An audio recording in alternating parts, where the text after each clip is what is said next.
नमस्कार, यूपी तक में आपका स्वागत है और मैं हूं कुमार अभिषेक।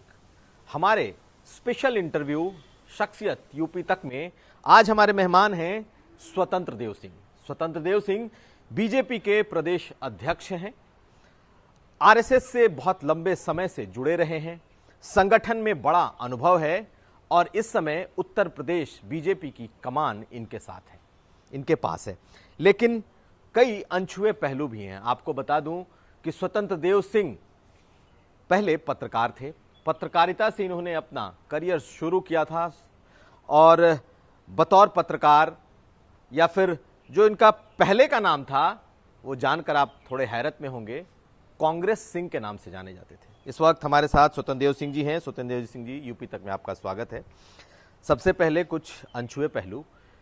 सारे लोग आपको स्वतंत्र देव सिंह के नाम से जानते हैं, संगठन में आप माहिर माने जाते हैं, कार्यकर्ताओं के आप बड़े करीब हैं, सबके कंधे पर हाथ रखकर बोलते हैं, बड़े प्यार से आप बात करते हैं। लेकिन एक चीज़ जो हमें पता चली कि आपका ओरिजिनल नाम कांग्रेस सिंह है। कांग्रेस सिंह से आप स्वतंत्र देव सिंह कैसे हो गए? मैं बुंदेलखंड में शिक्षा ग्रहण करने के लिए कालपी से फिर उरई जब पहुंचा हूं, जब डिग्री कॉलेज में शिक्षा ग्रहण कर रहा था तो संघ के संपर्क में आने के पहले मेरा नाम कांग्रेस सिंह ही था। लेकिन संघ के संपर्क में 86 में मैं जुड़ा और संघ का तृतीय वर्ष, नागपुर से तृतीय वर्ष करने के बाद संघ के विस्तारक, प्रचारक, फिर विद्यार्थी परिषद का संगठन मंत्री। उसके बाद मेरा नाम स्वतंत्र देव हो गया। फिर उसके बाद स्वतंत्र देव के नाम से ही मैं 1 साल विद्यार्थी परिषद संगठन मंत्री से जब वापस हुआ तो 1 साल मैं पत्रकार रहा, स्वतंत्र भारत का जिला संवाददाता। फिर उसके बाद युवा मोर्चा का बुंदेलखंड का प्रभारी, फिर युवा मोर्चा का प्रदेश का महामंत्री, प्रदेश का अध्यक्ष, फिर प्रदेश अध्यक्ष रहते हुए अपने कार्यकाल में 1 लाख नौजवानों का आगरा में राष्ट्रीय अधिवेशन, जिसमें राष्ट्रीय अध्यक्ष शिवराज सिंह थे और उस समय राष्ट्रीय अधिवेशन हुआ था और एक सफल अधिवेशन हुआ था। फिर वहीं से यात्रा शुरू हुई। फिर 2004 में मैं बीजेपी का जनरल सेक्रेटरी हुआ, एमएलसी हुआ, फिर हमेशा महामंत्री ही रहा। कई कार्यक्रमों की जिम्मेवारी रहती थी मेरे पास और आज वर्तमान में मैं प्रदेश अध्यक्ष हूँ। लेकिन जब आप कांग्रेस सिंह रहते हुए भाजपा के संगठन में रहे होंगे तब तो लोग आपके नाम की बड़ी चर्चा करते रहते होंगे कि भाई तमाम बड़े नेता जो नहीं, भी पुकारते ऐसा होंगे। कुछ नहीं। अब तो बिल्कुल चेंज हो गया है। अब वो भी मार्कशीट में हर जगह बदल गया है। एक चीज बताइए कि आपके सामने एक बड़ा टेस्ट इस समय सामने है, क्योंकि इस वक्त उपचुनाव का माहौल है। 7 सीटों पर बीजेपी चुनाव लड़ रही है। ये आपके लिए लिटमस टेस्ट जैसा है, क्योंकि कहा यह जा रहा है कि ये उपचुनाव बहुत कुछ तय करेगा। अगले 1.5 साल के बाद फिर से यहाँ पर चुनाव होने हैं। देखिए, 7 सीट इस समय चुनाव चल रहा है। संगठन के कार्यकर्ताओं के दम पर, जनता जनार्दन का आशीर्वाद लेकर ये चुनाव हम जीतेंगे। दूसरा है कि माननीय योगी जी के जो विकास कार्य हैं, हमारे देश के गौरव आदरणीय मोदी जी के जो विकास कार्य हैं, उनकी लोकप्रियता है, उसके आधार पर ये चुनाव हम जीतेंगे। बांगड़मऊ, घाटमपुर, देवरिया, मल्हनी, ऐसे बहुत सारे जो सीट्स हैं आपके लिए बहुत आसान दिखाई नहीं देते। देखिए, कठिन तो होता ही है। संघर्ष जब होता है राजनीतिक क्षेत्र में जाएंगे तो सीट तो संघर्ष की सभी हैं और सभी संघर्ष की सीटों पर हमारा संगठन की एक संरचना है और संगठन हमारी बूथ कमेटियां हैं, सेक्टर की रचना है, मंडल की रचना है, मंडल कार्य समिति है, सेक्टर के हमारे प्रभारी हैं, बूथ के प्रभारी हैं और बूथ समितियां हैं। जो संगठन का नीचे तक एक ढांचा तैयार है। संगठन के आधार पर, संगठन के कार्यकर्ताओं के दम पर, संगठन के कार्यकर्ताओं की लोकप्रियता पर और जनता जनार्दन का आशीर्वाद लेकर ये सीट हम जीतेंगे। लेकिन मुद्दे, क्योंकि इस बार आप लोग बुरी तरीके से घिरे हुए हैं। लॉ एंड ऑर्डर का सवाल है, हाथरस कांड हुआ, बलिया कांड हुआ, आपको लोगों को जवाब भी तो देना पड़ेगा। और आप देख लीजिए, कई जगहों पर आपने टिकट भी लोगों के काटे हैं, क्योंकि एक तरफ जहां परिवार में जिस विधायक की मृत्यु हुई है उनके परिवारों को आपने दिया, जबकि देवरिया में आपको टिकट इसलिए बदलना पड़ा क्योंकि आपको वहां ब्राह्मण ही लड़ाना था। आप 15 साल का इतिहास उठाइए, जब से कांग्रेस सपा बसपा का शासन है। उत्तर प्रदेश में क्या स्थिति थी? सड़कों पर AK-47 लेकर गुंडे टहलते थे। अपहरण, हत्या, बलात्कार, लूट, डकैती यहां तक कि रेट भी तय था, विभागों के, ठेके के, पट्टे के, मर्डर के रेट तय थे भाई। और यही नहीं, यहां तक चलता था कि कावड़ यात्रा निकलेगा कि नहीं निकलेगा, राम यात्रा निकलेगा कि नहीं निकलेगा। सपा के शासन, बसपा के शासन कुछ शासन है, यानी ट्रस्ट है, गुंडागर्दी है। वहीं आदरणीय योगी जी जब राज्य के अंदर मुख्यमंत्री बनते हैं तो कावड़ यात्रा भी निकलता है और कावड़ यात्रियों पर पुष्प, हेलीकॉप्टर से पुष्प वर्षा भी होती है। इसलिए होती कि पता नहीं कावड़ यात्रा के रूप में कौन भोलेनाथ स्वयं नहीं प्रकट होकर तो नहीं न चल रहे हैं। आप देखेंगे श्री राम के नारा लगाने पर और वहां जाने पर गोलियां चलती थी हम लोगों के ऊपर। वहीं आदरणीय योगी जी जब शासन में आए तो वहां दीपोत्सव मनाया जाता है और दीपोत्सव के दिन कि प्रभु राम प्रकट तो नहीं हुए किसी किसान के भेष में, किसी मजदूर के भेष में। इसलिए आदरणीय योगी जी हेलीकॉप्टर से वर्षा करते हैं। AK-40 में लेकर जो रोड पर लोग टहलते थे, गुंडाई करते थे, आज वो जेल के अंदर हैं, उत्तर प्रदेश से भागे फिरे रहे हैं और योगी सरकार का उनके संपत्ति के ऊपर बुलडोजर चल रहा है। कभी ऐसी सरकार आप देखे हैं? गुंडों का राज रहता था सड़कों पर। और भारतीय जनता पार्टी के शासनकाल में कोई कहीं भी जो दोषी है, एक व्यक्ति, चाहे संगठन हो चाहे सरकार हो, बचाने का प्रयास नहीं कर सकते हैं। सरकार और कानून अपना काम करता है और जो दोषी है उसको सजा मिलता है। चुनाव में आपके ये मुद्दे हैं और आपको लगता है कि आपको फायदा देगा? जनता है, स्वीकार करती है और जनता इसी के आधार पर पिछले 11 उपचुनाव हुए थे, उसमें हमें दिया था पूर्ण बहुमत, मतलब हम लोग जीते थे। और इस उपचुनाव में जनता जनार्दन की सेवा ही करना हम सबका दायित्व है और सरकार संगठन दोनों मिलकर जनता की सेवा करना, जिसे कोरोना जैसे विपत्ति काल में भी, कोरोना जैसे संकट में भी केंद्र सरकार, राज्य की सरकार, आदरणीय मोदी जी, आदरणीय योगी जी, दोनों लोग मिलकर उत्तर प्रदेश को बचा लिया। नहीं उत्तर प्रदेश बचता छोड़ो, अमेरिका की आबादी लगभग 32 करोड़ के आसपास होगी, उत्तर प्रदेश की आबादी 24 करोड़ है और सक्रिय केस अमेरिका के अंदर 28 लाख के आसपास थे और उत्तर प्रदेश में सक्रिय केस केवल 24,000 थे। पूरे उत्तर प्रदेश को बचाया गया, प्रवासी मजदूरों के खाते में पैसा भेजा गया, विकलांग विधवा पेंशन भेजा गया तुरंत भत्ते के तौर पर, और 2 टाइम यानी गल्ला भोजन की व्यवस्था भी, और संगठन भी करोड़ों पैकेट मतलब पैकेट भी और भोजन किट भी और भोजन के पैकेट भी वितरण, मास्क, सैनिटाइजर, जो भी आवश्यकता पड़ा, गरीब से गरीब कार्यकर्ता जो हमारा रहा, खीरा, तरबूज, ककड़ी भी जो उसके पास था उपलब्ध सामान, वो लेकर गरीबों की सेवा किया है। संगठन और सरकार दोनों ही सेवा करने का दायित्व है और हम लोग रचनात्मक और मतलब एक तरह का सेवा कार्य में हम। लेकिन सबसे बड़ा सवाल तो यही उठ रहा है अध्यक्ष जी कि सरकार और पार्टी, इन दोनों के बीच समन्वय नहीं है और आपके बहुत सारे विधायक नाराज हैं। वक्त वक्त पर वो अपनी नाराजगी खुलकर जाहिर कर रहे हैं। कई विधायक हैं जो खुल करके बोल रहे हैं। देखिए, संगठन महामंत्री हमारे आदरणीय सुनील बंसल जी और मैं स्वयं अध्यक्ष के नाते कई जिलों में अभी 1 महीना पहले कोर कमेटी की बैठक जिलों में, कई जिलों में हम लोग तीनों क्षेत्रों में गए, वो भी गए सभी क्षेत्रों में, और कोर कमेटी की बैठक के लिए विधायक, सांसद, अधिकांश विधायक सांसद थे और सभी ने स्वीकार किया। और विधायक भी, कार्यकर्ता भी सब जानते हैं और विधायक भी जानता है, उत्तर प्रदेश के भी लोग जानते हैं कि 15 साल का शासन उनका देखा है। माननीय योगी जी के शासनकाल में एक ईमानदारी है, ऐसे एक नेता हैं जो परिवार का भी कोई सदस्य सरकार का दुरुपयोग नहीं करता है, कोई भी ऐसा व्यक्ति नहीं है। और इस राज्य के अंदर वंशवाद की पार्टियां रही हैं और वंशवाद के आधार पर लोगों ने राज्य को लूटा है। लेकिन विपक्ष का तो आरोप है कि सरकार पर इस वक्त नौकरशाही हावी है, सरकार पर जाति विशेष का बोलबाला है और ये खुलकर विपक्ष आरोप लगा रहा है। आप इसके जवाब देने की स्थिति में हैं? आप गांव में जाकर पूछिए, प्रधानमंत्री आवास बन रहा है कि नहीं बन रहा है, ईमानदारी से बन रहा है कि नहीं बन रहा है, किसान सम्मान निधि पहुंच रहा है कि नहीं ईमानदारी से, विधवा पेंशन, वृद्धा पेंशन पहुंच रहा है कि नहीं, और डिजिटल पहुंच रहा है। 1 रुपये भ्रष्टाचार नहीं है आदरणीय योगी जी के शासन में, आदरणीय मोदी जी के शासन में। और जितने रुपए हैं ईमानदारी से, यही तो शासन का काम है। और शासन का काम क्या है?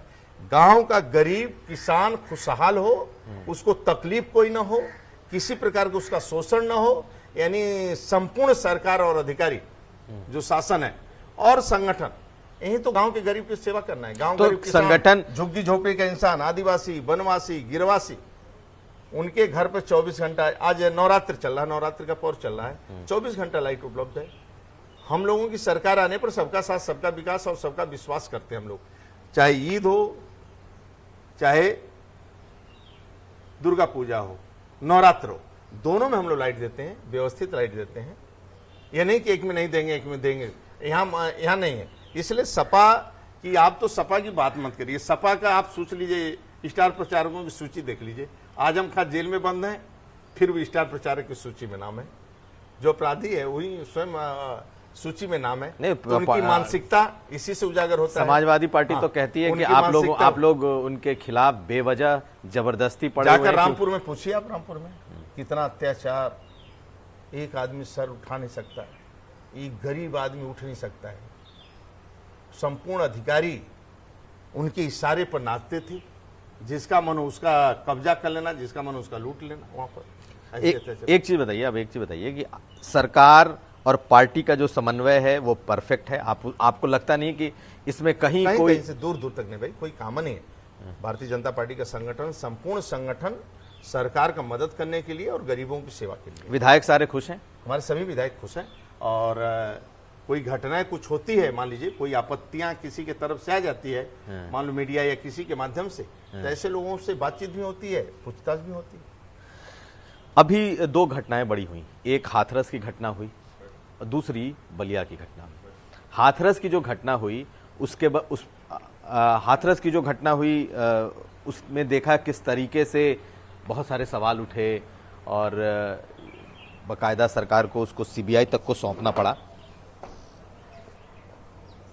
बहुत सारे मामले ऐसे आ गए कि आपसे इस पूरे घटना के बाद दलित समाज नाराज है, वाल्मीकि समाज नाराज है, लगता है ऐसा? नहीं, कहीं से दूर दूर तक कोई नाराज नहीं है। जो सत्यता है, जो कानून को काम करना है, कानून का कोई हस्तक्षेप सरकार भी नहीं, कोई नहीं, और कानून अपने हिसाब से काम करता है। जो दोषी है उसको सजा मिलता है। कांग्रेसी नंबर 1 के झूठे हैं, पहले से झूठे थे। आपको ध्यान होगा कि देश के गौरव अटल बिहारी वाजपेयी प्रधानमंत्री थे। पहली बार इस देश के अंदर सीसी सड़कें, ग्राम प्रधानमंत्री सड़कें बनी थी गाँव में, पहली बार। हाईवे, नेशनल हाईवे पहले चले जाए वाराणसी से कोलकाता, चले जाए वाराणसी से बॉम्बे, जर्क नहीं लगता था। फिर भी एक कांग्रेसी का शाइनिंग इंडिया कहाँ है? शाइनिंग इंडिया कहाँ है? देश के गौरव अटल बिहारी, किसान क्रेडिट कार्ड, कारगिल युद्ध, पोखरण विस्फोट, यानी एक से काम किया देश के गौरव अटल बिहारी, दुनिया में माना जाता है। लेकिन कांग्रेसी नंबर 1 के ही सोनिया कहाँ है, और बोलती रही, और झूठ पर झूठ। उत्तर प्रदेश ने 10 सीटें दिया, जातिवाद, क्षेत्रवाद इतना हावी हुआ कि 10 सीटें मिली, और 17 मिल जाती तो देश के गौरव अटल बिहारी वाजपेयी प्रधानमंत्री थे। सोनिया प्रधानमंत्री, मनमोहन सिंह प्रधानमंत्री, सोनिया के नेतृत्व। पहली गिरफ्तारी शंकराचार्य की करवाई। राम नहीं है, राम सेतु नहीं है, हिंदू आतंकवादी हैं, मतलब जो उलझुलुल का करना था 10 साल उन्होंने किया। ये नंबर 1 के झूठे कांग्रेसी। वो रोड पर उतर कर खड़े हुए राहुल और प्रियंका, हाथरस प्रस्थान को, नंबर 1 के झूठे कांग्रेसी। इनके ऊपर तो विश्वास नहीं। पहले अंग्रेजों ने लूटा, आज वो 70 साल तक कांग्रेसियों ने लूटा इस देश को। लेकिन पहली बार आदरणीय मोदी जी ने गांव की खुशहाली, अब कल्पना करो, एक गरीब आदमी, एक मां से मैं पूछा कि तुम किसको वोट दोगी? वो गरीब मां कहा कि अपने बेटे को दूंगा। हम कि बेटा कौन है? बोलिए जो मेरा मकान बनवा दिया वही मेरा बेटा है। ये गैस जो घर में फ्री मिला है कनेक्शन, मेरे बेटे ने दिया है। और 5 लाख का आयुष्मान कार्ड दिया था, जिसके कारण मेरा पति बच गया। ये मेरा बेटे ने दिया है। मेरे बेटा आदरणीय नरेंद्र मोदी है। देखिए, आप कांग्रेस पे चाहे जितने आरोप लगा लीजिए, लेकिन एक परसेप्शन तो बनाना। हाथरस में गैंगरेप की बात आई, वो भी बाकायदा पुलिस ने ही एफआईआर किया। लड़की को के शव को आधी रात को जला दिया गया। हाई कोर्ट ने बेहद कड़ी टिप्पणी की आपके तमाम अधिकारियों के खिलाफ। तो कहीं ना कहीं सरकार पर इस मुद्दे को लेकर सवाल तो उठे ना। लेकिन जो दोषी थे, योगी सरकार ने त्वरित कार्रवाई किया, चाहे अधिकारी हो, चाहे उसमें दोषी आमजन हो, उस पर त्वरित कार्रवाई। देखिए, सरकार का काम है त्वरित कार्रवाई करना, डिले नहीं करना। उत्तर प्रदेश के अंदर एक भी घटना घटित होती है, कोई भी अपराधी है, उसको कोई बचाता नहीं भाई। सपा में लोग बचाते थे, बसपा में बचाते थे। लेकिन उत्तर प्रदेश की योगी सरकार में कोई किसी अपराधी को नहीं बचाता। आप मत बचाइए, आपके विधायक बचाते हैं। कोई नहीं बचाता। देख लीजिए बलिया में क्या हुआ। बलिया में सरेआम फायरिंग हुई, अधिकारियों के सामने फायरिंग हुई और आपके विधायक खड़े हो गए उनको नहीं, कहां विधायक ने कहां बचाया? जेल जाना पड़ा भाई, कानून अपना काम करता है, जेल जाना पड़ा। नहीं, जिस दोषी को नहीं, दोषी को, लेकिन देखिए आपके विधायक तो देखिए जैसे वह मीडिया के चैनल के सामने आए, नहीं आना चाहिए था, फिर उनसे पूछा गया बुला कर यहां पर, उन्होंने गलती स्वीकार किया, फिर भी नोटिस दिया गया और वह गलती स्वीकार किए और एक तरह जो दोषी था योगी सरकार ने उसको जेल भेजा। कभी भी भाई कोई बचाता नहीं। आप सिफारिश करो चाहे मैं सिफारिश करूं, कोई भी योगी के राज्य में दोषी व्यक्ति नहीं बचने वाला है। नहीं, लेकिन इसमें विधायक ने जिस तरीके से पहले दिन से ही आरोपी के साथ वो खड़े हो गए, आपने ठीक है कारण बताओ नोटिस जारी किया, लेकिन कारण बताओ नोटिस जारी करने के बाद आप भी उनके साथ कार्यक्रम में शिरकत करते दिखे। देखिए ऐसी चीजें दिखी कि आपने भी उन पर फूल गिराए, बरसाए। जब तक कार्रवाई न हो जाए, पार्टी से निष्कासित नहीं हो जाए, तो कार्यक्रम में लोग आते जाते रहते हैं और बैठकों में आते रहते हैं। मैं बलिया गया था, एक मंदिर का शिलान्यास करना था और उस कार्यक्रम में मैं गया था। उस कार्यक्रम में बहुत लोग शिकस्त किए थे, आम जनता, कार्यकर्ता भी, विधायक भी, मंत्री भी, सभी लोग शिकस्त किए थे। तो उसमें कोई बात नहीं, मैं नोटिस गया है, उसका वो जवाब देंगे। और कोई भी खड़ा हो भाई, मैं गारंटी से कहता हूं, उत्तर प्रदेश में योगी सरकार में, ये सपा बसपा की सरकार नहीं है, जो भी दोषी होगा उसको सजाए मिलना है, कोई बचने वाला नहीं है। एक और बात, आप आम आदमी पार्टी, ठीक है आम आदमी पार्टी का अभी बहुत बड़ा बेस उत्तर प्रदेश में नहीं है, लेकिन संजय सिंह राज्यसभा सांसद हैं और लगातार वो कह रहे हैं कि उत्तर प्रदेश में एक खास जाति विशेष की सरकार चल रही है, एक जाति विशेष को ही आगे किया जा रहा है और यहाँ तक कि वो ब्राह्मण और दूसरी जो जातियां हैं कह रहे हैं उन पर अत्याचार हो रहा है। देखिए, गरीब परिवार से जन्म लेने वाले एक कवि का बेटा देश का प्रधानमंत्री बना, एक साधारण परिवार में जिसकी मां दूसरे घर में काम करती थी, उस परिवार से एक चाय बेचने वाला देश का प्रधानमंत्री बना। देश का प्रधानमंत्री बनने के बाद परिवार के एक सदस्य भी सरकारी गाड़ी में नहीं बैठा गया, न सरकारी आवास में सोया, अपने परिवार के लिए 2 रुपए का काम नहीं किए, लेकिन हिंदुस्तान के सभी गरीबों का मकान बनवाने का, गांव गरीब किसान, झुग्गी झोपड़ी के इंसान की सेवा करना, चाहे आयुष्मान कार्ड का 5 लाख का कार्ड हो, चाहे गैस का कनेक्शन हो, चाहे प्रधानमंत्री आवास हो, शौचालय हो, गरीबों का सेवा करना ही हम सबका दायित्व है। और गरीब कार्यकर्ता एक बूथ का अध्यक्ष इस पार्टी का राष्ट्रीय अध्यक्ष होता है, प्रदेश का अध्यक्ष होता है, संगठन का मुख्यमंत्री होता है, देश का प्रधानमंत्री होता है। ये वंशवाद की पार्टी नहीं भाई, ये गुंडागर्दी की पार्टी नहीं है। भारतीय जनता पार्टी एक विचारधारा, एक मिशन है। कोई राजनीति मेरा व्यापार नहीं है। मैं जातिवाद की राजनीति नहीं करता हूँ, न क्षेत्रवाद की राजनीति करता हूँ, न व्यक्तिवाद की राजनीति करता हूँ, वंशवाद की, राष्ट्रवाद की राजनीति करता हूँ। मेरे भारतीय जनता पार्टी के 2 ही एजेंडा है, एक गांव गरीब किसान की सेवा करना, दूसरा राष्ट्र का सम्मान करना, राष्ट्र परम वैभवशाली शक्ति संपन्न भारत का निर्माण करना, यानी दुनिया में एक ताकतवर देश हमारा उभरे। और आपने देखा पिछले 5 सालों में देखा, आप देख रहे हैं, यानी देश के गौरव आदरणीय मोदी जी के आने के बाद विदेशों में अब हिंदुस्तानियों का सम्मान बढ़ा है। लोग परिचय करते हैं, यार हिंदुस्तान क्या आप हैं क्या, आप भारत के हैं क्या। नहीं तो पहले इंजीनियर डॉक्टर को अंग्रेज डांटते थे तो वो लोग यस सर की जवाब बस देते थे। आज वो पूछते हैं अच्छा मोदी के देश के हो क्या, हिंदुस्तान के हो, उनका सम्मान बढ़ा है। और हम लोग यही चाहते हैं कि गांव गरीब किसान दलित शोषित वंचित का चाहे सत्ता में चाहे कहीं उनका भागीदारी हो और उनका सम्मान बढ़े। बाबा भीमराव अम्बेडकर का पंच तीर्थ घोषित करना, सरदार पटेल का सबसे बड़ा स्टेचू बनवाना, दुबई में मंदिर का निर्माण करना, अयोध्या में मंदिर का निर्माण करना, हिंदुस्तान का सम्मान बढ़ाने। बताइए आपको कितने देश महात्मा गांधी और अंबेडकर के अब जयंती मनाने लगे हैं। जाने के मोदी जी के आने के बाद 121 देश के ऊपर भाई लोगों ने जयंती मनाना शुरू कर, 121 देश के ऊपर योगा लोग करने लगे।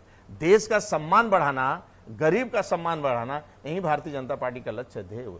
एक चीज बताइए मुझे कि इस समय आपके हिसाब से विपक्ष में आपकी जो लड़ाई है या आपका जो ओपोनेंट है वो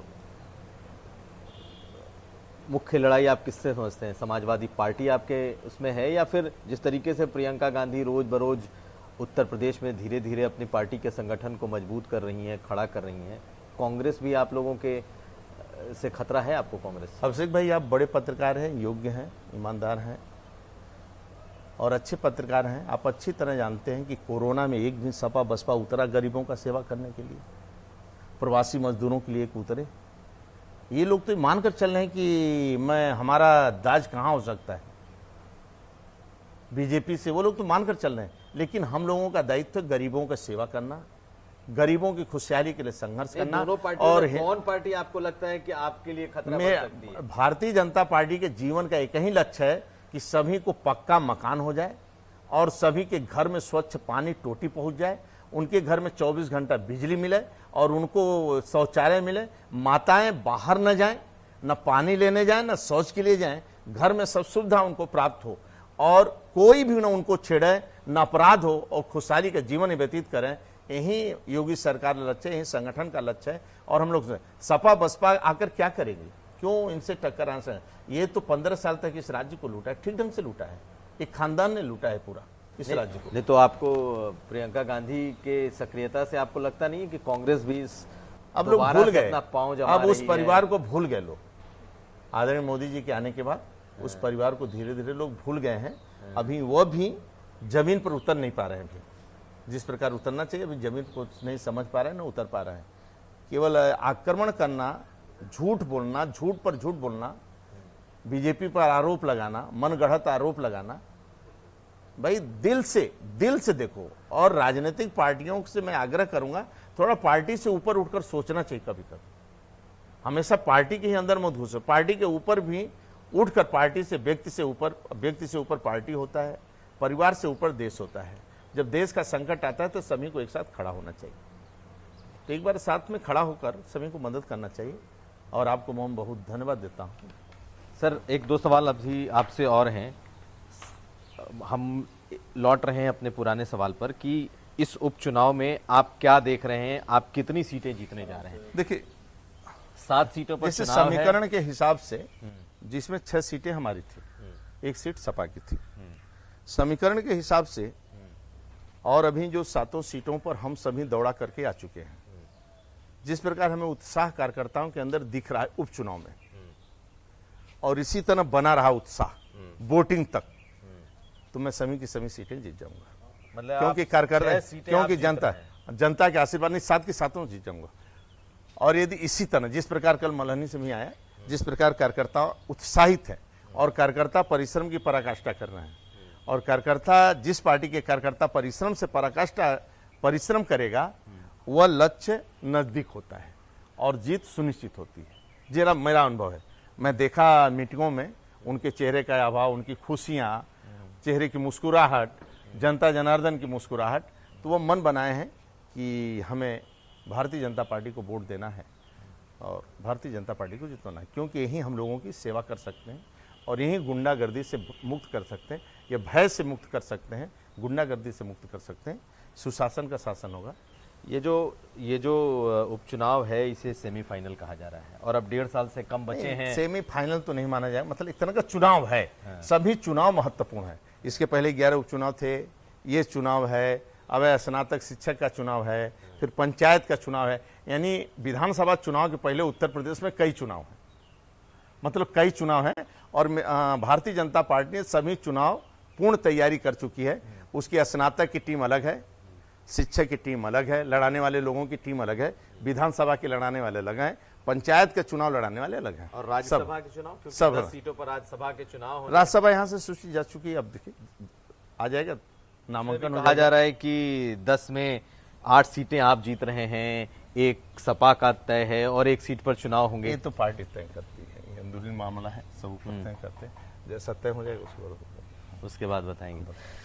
तो ये थे हमारे साथ स्वतंत्र देव सिंह, जो कि प्रदेश अध्यक्ष हैं बीजेपी के उत्तर प्रदेश के, और इनके ऊपर जिम्मेदारी इस वक्त उपचुनाव को जितवाने की है, साथ साथ पार्टी और सरकार के समन्वय की भी है। हालांकि लगातार योगी सरकार पिछले कुछ समय से सुर्खियों में है, लगातार विपक्षियों के निशाने पर है और बहुत कुछ इसका जवाब खुद स्वतंत्र देव सिंह भी दे रहे हैं, लेकिन पूरी तरीके से आश्वस्त हैं, कॉन्फिडेंट हैं कि एक बार फिर न सिर्फ उपचुनाव जीतेंगे बल्कि आने वाले चुनाव में भी पार्टी बेहद ही अच्छा करेगी।